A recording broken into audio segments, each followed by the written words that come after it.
සටහනකින් ගෑනු නැත ගීයක් මිනිස් මනසත් හදත් සංයෝග වූ කල්හි ගෑනු නැත මధుරතර ගීයක් මිනිස් මනසත් හදත් සංයෝග වූ ගීත කීපයක් එහෙමත් නැත්නම් අපි එළ සංගීත කලාව තුළ අපිට රස විඳින්නට තියෙන ගීත අතරින් 14ක් තමයි අද දවසේ අපි තෝරාගෙන තියෙන්නේ.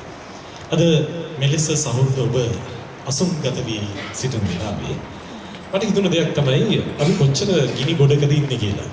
නේ? මේ හැම දෙයක්ම අමතක කරලා අපි මොහොතකට හරි මේ විදියට ඉන්නේ. පුංචි හරි අස්වැසිල්ලක් බලාපොරොත්තු වෙන්නේ.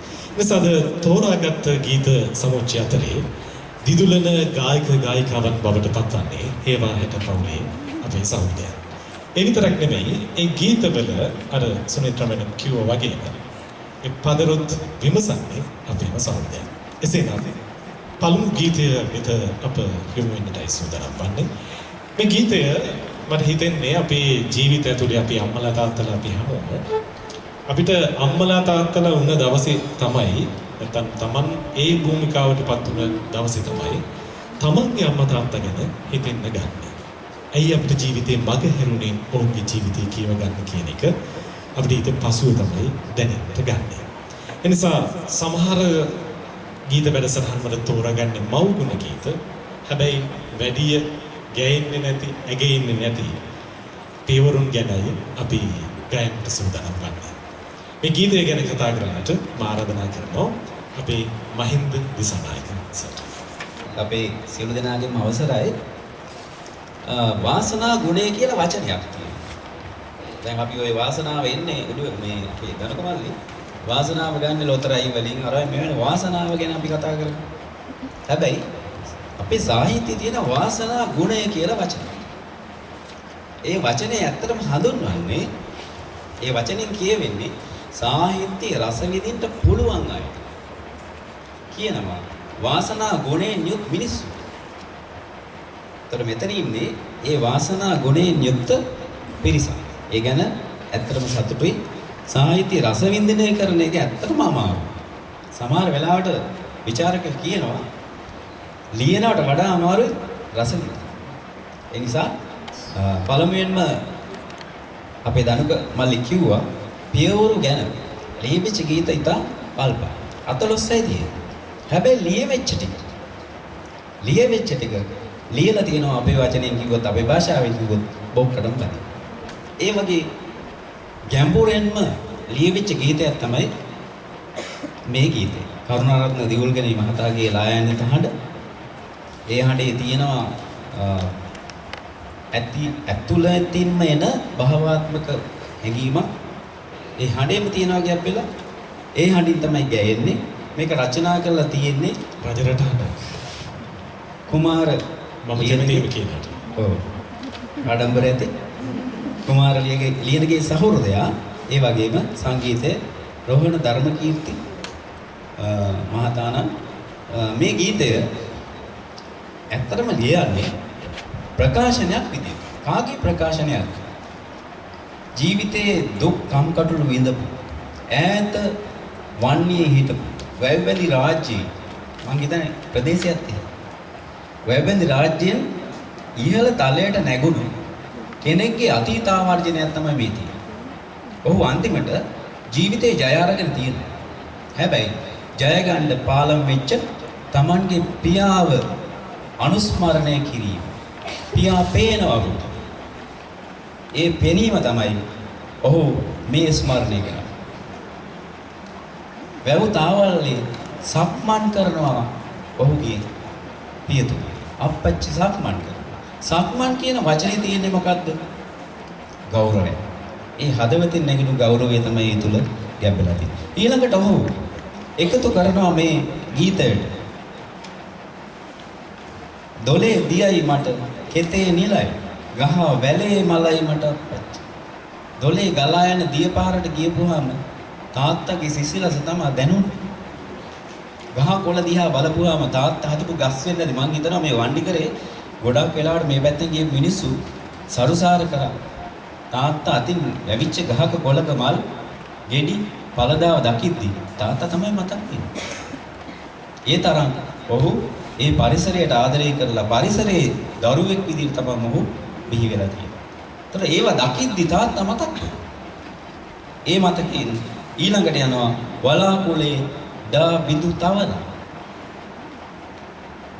දහඩිය බිඳු ගිහිල්ලා වලාකුළු වල ගෑවිලා රැඳිලා වැස්සක් විදිහට නැවත පොළොවට එනවා.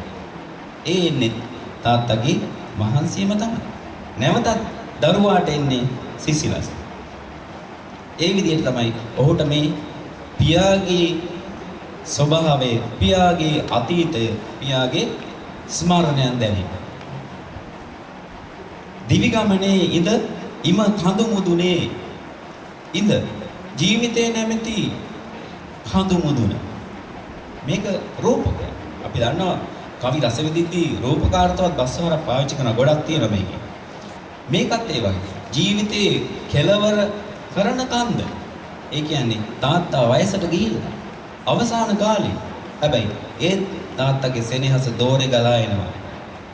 කන්දේ ඉඳලා ගලන වතුර පාරක් වගේ. ඔහු සොයාගෙන එනවා පිය සෙනෙහස. කවදාවත් නැති වෙන්නේ නැහැ. මට හිතෙන්නේ සරච්චන්ද්‍ර මහතාගේ පීතු සෙනේ පිතු හද තුලම මිස මතක දන්නේ.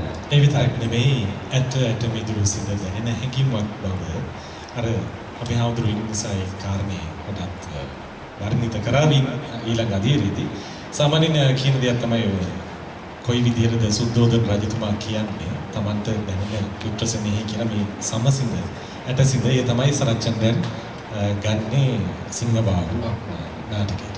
හරි හොඳ මතකයක් ඔබටත් තියෙනවා. හරි. සෙනෙහස කඳුලැලි ගලාගෙන යන සෙනෙහස මතක තබා ගන්න. මේ කඳුළු වලින් එළියට යන්නේ සෙනෙහස. පියාගේ සෙනෙහස. තුරුහිස මුදුනේ මල් පළගා ගහක මල් හැදෙන්නේ, ගෙඩි හැදෙන්නේ. තාත්තා පුතාට ලබා දෙන්නේ. ඒ දේ ලබා දුන්නා. තාත්තා ලබා දුන්නා. ඊට වඩා හොඳම දේ තමයි ඊට යටින් තියෙන්නේ. තාත්තලාගේ අරමුණ. අප්පච්චිලාගේ අරමුණ මොකක්ද? දරුවන් Tamanට වඩා ලෝකේ ජයග්‍රහණය කරපු අය විදියට ලෝකේ ජය කෙහෙලි රංගනවා දකින්න. ඒක තමයි අද මේ පියාටත් වෙලා තියෙන්නේ. පියා සතුටින් ඉන්නේ සහ පුත්‍රයාත් එහෙම. පුත්‍රයා ඒ දඩු මං බැඳ සත්කුළු පව් බිඳ හදලා දුන්න පාර දිගේම ගියා. හදලා දුන්න පාර දිගේ ගිහිල්ලා ඔහු ලෝක ජයග්‍රහණය කරලා තියෙනවා. ලෝක දිනලා තියෙනවා. නැවත හැරිලා ඔහු අප්පච්චි දිහා බලනවා. අර අප්පච්චි තාම ඉන්නේ. ඒ අප්පච්චිගේ සෙනෙහස උඩ තාම දැනෙනවා. රූපක ඒ වගේම සංකල්ප රූප මට නම් අර මේ සින්දුවේ පළවෙනිව ඇහෙද්දිම වැව් බැම්මේ ගමන් කරන අර අප්පච්චි මේවට. හරි මම අවස්ථාව ලබා දෙනවා අපේ සහෘදාවියට. මම හිතන්නේ මදුෂිකාගේ හඬ සෙනඟ තමත් ඔබව රසවත් කරා. ආරාධනා කරමු මధుරතර හඬින් ගී ගායනාවට පෙම්බර මధుටයි මේ ආරාධනාව.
මේ ගීතය මගේ තාත්තටත් උපහාරයක්ම වෙයි.